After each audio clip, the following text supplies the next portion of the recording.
Hello আমার শিক্ষার্থী বন্ধুরা, আজকে আমি তোমাদের সঙ্গে উচ্চ মাধ্যমিক ইতিহাসের লাস্ট মিনিট সাজেশন অর্থাৎ অন্তিম পর্যায়ের সাজেশন নিয়ে হাজির হয়েছি। এই প্রশ্নগুলি যে প্রশ্নগুলি আমি উচ্চারণ করবো সেগুলিকে তোমরা ভালো করে রেডি করো। সারা বছর তো তোমরা পড়াশোনা করেইছো, এবার এই প্রশ্নগুলিকে খুব অত্যন্ত দরকারি সহকারে পড়ো, তাহলে একদম পরীক্ষার প্রশ্ন খুলে এই ধরনের প্রশ্নগুলো পাবেই পাবে। এক নাম্বার, জাদুঘর বলতে কি বোঝায়? এই ধরনের প্রশ্ন, এই জাদুঘরের প্রশ্ন কিন্তু এবার খুব অত্যন্ত দরকারি। দুই নাম্বার, ঔপনিবেশিক ও সাম্রাজ্যবাদ বিষয়ে হবসন লেনিন তত্ত্ব। তিন number, British east India company আমলে ভারতের ভূমি রাজস্ব। পরের প্রশ্ন, রেলপথের বিস্তার ও কারণ ও ফলাফল।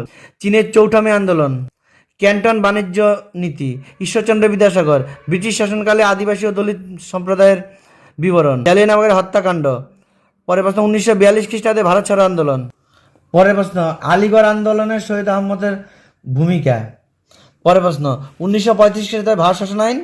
লাস্ট পরের প্রশ্ন, ক্রিস্ট মিশন প্রস্তাব। লাস্ট প্রশ্ন, 1946 খ্রিস্টাব্দে নৌ বিদ্রোহ।